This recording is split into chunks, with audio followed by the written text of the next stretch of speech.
င်္ဂလာပါတသားမီးတို့လာမယ်ဇွန်လ10ရက်နေ့မှာ SCIS Stanford Canadian International School ရဲ့ Academy ရာသီကို Nursery ကနေပြီးတော့ Grade 9အထိတသားမီးတို့ဒီစတင်တော့မှာဖြစ်ပါတယ်။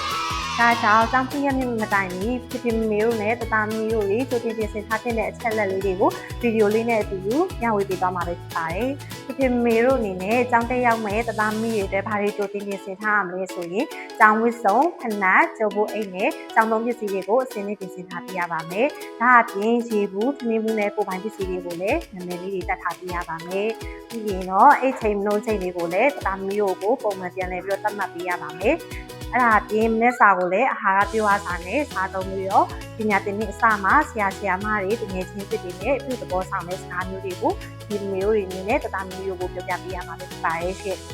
Nursery, Pre-KG, KG ကလေးများအတွက်ဆိုရင်လည်းကျောင်းမှာပြောစရာကောင်းတဲ့ကစားစရာတွေရှိတဲ့အပြင်